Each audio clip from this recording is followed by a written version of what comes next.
Bismillahirrahmanirrahim. Assalamualaikum warahmatullahi wabarakatuh.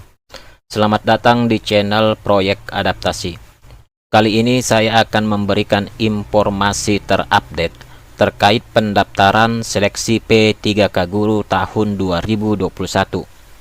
Seluruh calon pendaftar, khususnya guru honorer, jangan ketinggalan informasi ini.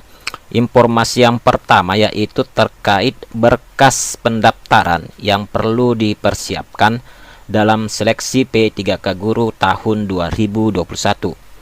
Informasi yang kedua yaitu terkait verifikasi dan validasi seleksi P3K Guru tahun 2021. Yang ketiga yaitu lokasi dan metode tes kompetensi P3K Guru tahun 2021. Jadi diharapkan seluruh guru honorer yang hendak mendaftar dalam seleksi P3K Guru tahun 2021 harus memahami informasi ini. Baik, kita langsung saja ke informasinya.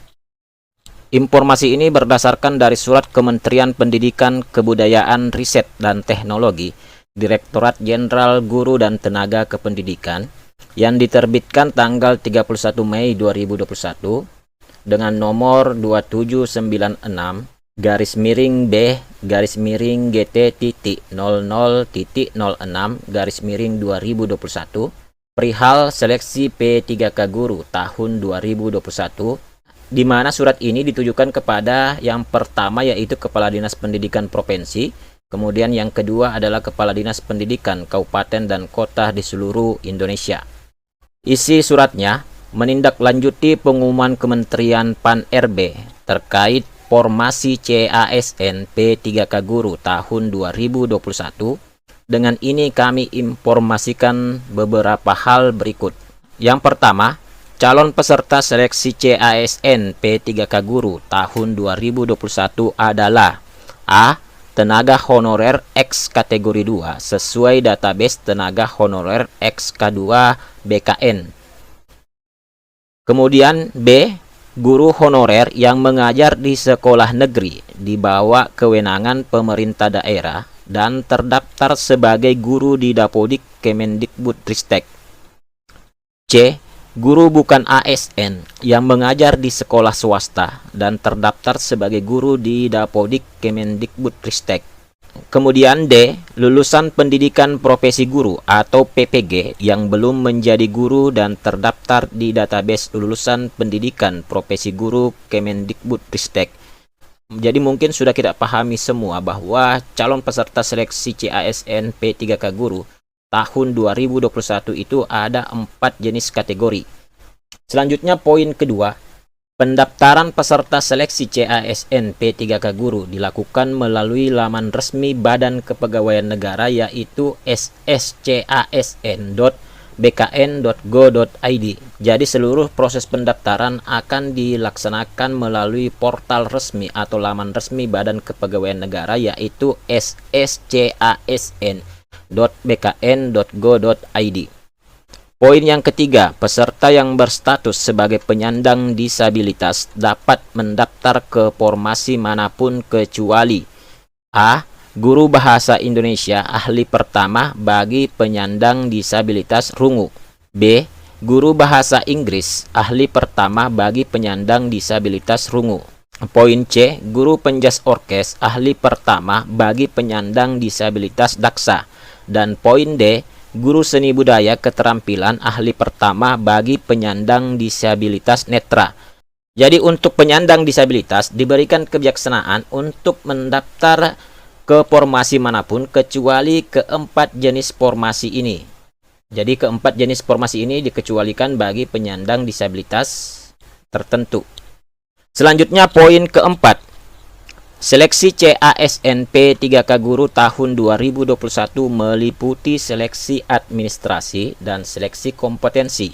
Jadi ada 2 jenis seleksi yang perlu dilaksanakan pada saat mengikuti seleksi CASN P3K Guru tahun 2021 yaitu seleksi administrasi dan seleksi kompetensi. Poin yang kelima yaitu seleksi administrasi meliputi verifikasi dan validasi kelengkapan berkas serta kesesuaian dokumen pendaftar berdasarkan kriteria calon guru P3K. Poin A, berkas yang diperlukan untuk seleksi administrasi adalah yang pertama yaitu pas foto, kemudian yang kedua yaitu scan kartu tanda penduduk atau KTP, kemudian yang ketiga adalah scan ijazah dan transkrip nilai pada jenjang S1 garis miring D4. Kemudian yang keempat yaitu scan sertifikat pendidik bagi yang memiliki. Jadi bagi yang memiliki sertifikat pendidik harus juga menyiapkan scan sertifikat pendidiknya. Yang kelima yaitu bagi pendaftar penyandang disabilitas menambahkan surat keterangan penyandang disabilitas dari rumah sakit atau puskesmas milik pemerintah. Jadi perlu ada surat keterangan penyandang disabilitas dari rumah sakit atau puskesmas. Selanjutnya yaitu video singkat melakukan kegiatan sehari-hari dan menjalankan tugas sebagai pendidik. Perlu juga melengkapi video singkat terkait kegiatannya sehari-hari dalam menjalankan tugas sebagai pendidik. Jadi ini dikhususkan bagi pendaftar penyandang disabilitas. Selanjutnya poin B, verifikasi dan validasi dilakukan secara otomatis dan manual melalui sinkronisasi database BKN dan Dapodik Kemendikbudristek. Poin C, verifikasi administrasi dilakukan berdasar pada linearitas sertifikat pendidik dan garis miring atau kualifikasi pendidikan. Jika sertifikasi pendidik tidak sesuai, dilanjutkan dengan verifikasi berdasar pada linearitas kualifikasi pendidikan. Kesesuaian linearitas dimaksud merujuk pada Surat Edaran Direktur Jenderal Guru dan Tenaga Kependidikan Kemendikbud nomor 1460 garis miring B.B1 garis miring GT.02.01 garis miring 2021 tanggal 15 Maret 2021. Jadi untuk verifikasi administrasi, calon pendaftar perlu memperhatikan linearitas sertifikat pendidik dan garis miring atau kualifikasi pendidikannya. Bagi calon pendaftar yang memiliki sertifikasi pendidik, harus memilih formasi yang sesuai atau linearitas dengan sertifikat pendidiknya. Jika formasi tersebut tidak sesuai dengan atau tidak linear dengan sertifikasi pendidiknya, maka dilanjutkan dengan verifikasi atau berdasarkan linearitas kualifikasi pendidikannya. Selanjutnya bagi yang tidak memiliki sertifikat pendidik, maka langsung mencari formasi yang linear dengan kualifikasi pendidikannya. Dan kesesuaian linearitas yang dimaksud ini harus berdasar atau merujuk pada Surat Edaran Direktur Jenderal Guru dan Tenaga Kependidikan Kemendikbud yang pernah saya bahas pada video sebelumnya. Selanjutnya poin ke-6 yaitu seleksi kompetensi dilakukan melalui tes kompetensi P3K Guru. Poin A, tes kompetensi P3K Guru meliputi tes kompetensi dan wawancara. Jadi ada dua tes yang perlu dilaksanakan yaitu tes kompetensi dan tes wawancara. Poin B, materi tes kompetensi terdiri atas kompetensi teknis atau kompetensi bidang, kemudian kompetensi manajerial dan kompetensi sosio-kultural. Selanjutnya poin C, tes kompetensi dan wawancara dilaksanakan sesuai prosedur penyelenggaraan menggunakan metode Computer Assisted Test Ujian Nasional Berbasis Komputer atau CAT-UNBK dengan protokol kesehatan, pencegahan, dan pengendalian COVID-19. Selanjutnya, untuk poin D, tes kompetensi P3K Guru akan dilaksanakan sebanyak 3 kali sepanjang tahun 2021 di tempat ujian kompetensi atau TUK yang akan ditetapkan oleh Kemendikbudristek. Jadi untuk tes kompetensi P3K Guru ini lokasinya nanti akan ditetapkan atau ditentukan oleh Kemendikbudristek, di mana tes kompetensinya yaitu menggunakan metode CAT-UNBK. Jadi kemungkinan besar lokasi atau pelaksanaan tes kompetensi P3K Guru tahun 2021 adalah di sekolah yang pernah menyelenggarakan UNBK.